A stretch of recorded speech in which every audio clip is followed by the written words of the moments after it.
The March on Washington is still the largest demonstration in DC for human rights, for civil rights. People found out about it back in 1963 through flyers like this one.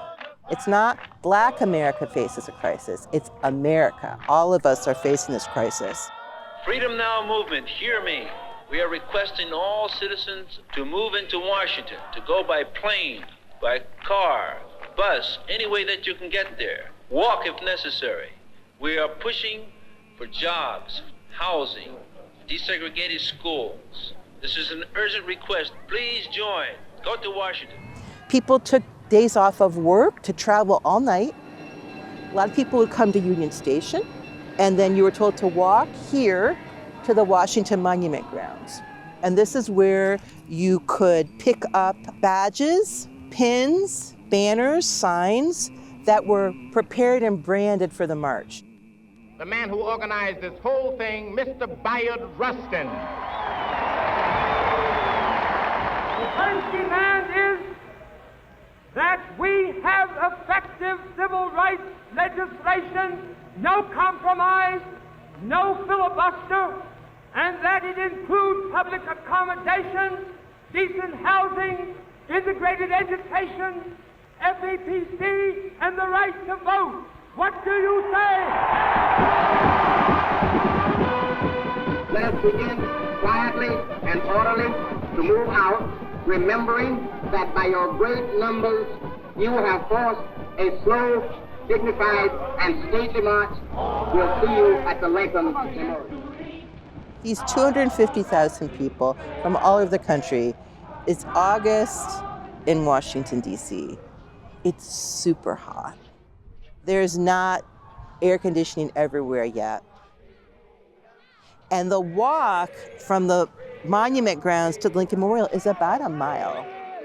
It was hot duty to stand out there for hours waiting for this program to start. It's not a quick walk, as we're about to find out as we walk over there. That heat is oppressive, and you feel like you're doing something when you're walking a mile when it's 85 and 65% humidity. Remember? Correct. Very, very calm. We're going to wake up Lincoln. Tell him to get up and stop packing. Stand back.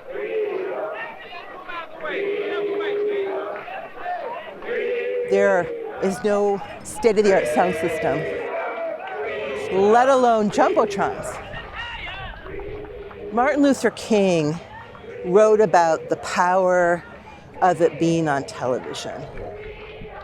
Americans were seeing, Black and white Americans, but predominantly Black Americans, who were just like them. They were out to demonstrate. They were perfectly nicely dressed. Their comportment was respectful and aspirational. There was no violence at this event. It very successfully got the different civil rights groups and leaders to cooperate and unify for this. Brother John Lewis. John Lewis's speech, the draft he presents, is considered to be too controversial. And the older gentleman want it toned down. He toned it down a bit. We march today for jobs and freedom, but we have nothing to be proud of. But hundreds and thousands of our brothers are not here, for they're receiving starvation wages or no wages at all. While we stand here, there are sharecroppers in the Delta of Mississippi who are out in the field working for less than $3 a day, 12 hours a day. Let us not forget that we are involved in a serious social revolution. We do not want our freedom gradually, but we want to be free now. There's a moment in the program that says a tribute to Negro women, but not one of them was going to speak. There were so many capable, articulate, impassioned Black women who could have spoken and been rousing and inspirational. One of them based right here in Washington, D.C., Dorothy Height. She was there, sitting up there. A woman ended up speaking kind of by accident. A organizer from Arkansas named Daisy Bates delivers a short but really impassioned, effective speech. We will walk until we are free, until we can walk to any school and take our children to any school in the United States. And we will sit in and we will kneel in and we will lie in if necessary until every Negro in America can vote. This we pledge to the women of America.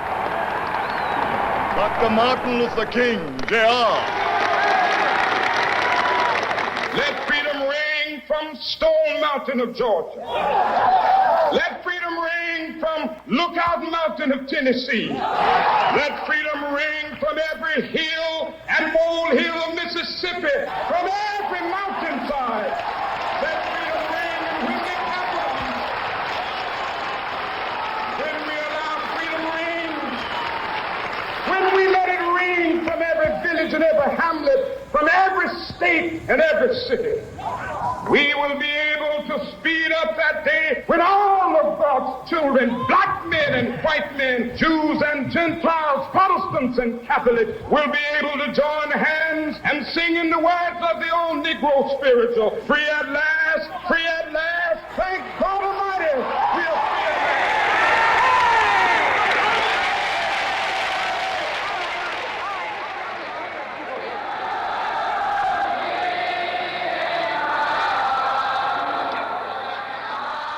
From here, we've got this line from Abraham Lincoln's memorial, the leader who emancipated enslaved people, held the country together, to the very first private citizen ever to have a memorial in the National Mall. He was a martyr for civil rights for everyone, but particularly for Black Americans. And across the tidal basin, of course, is a memorial to Thomas Jefferson, one of the prime authors of this founding document, the Declaration of Independence, that has this immortal line, all men are created equal, and yet was an enslaver.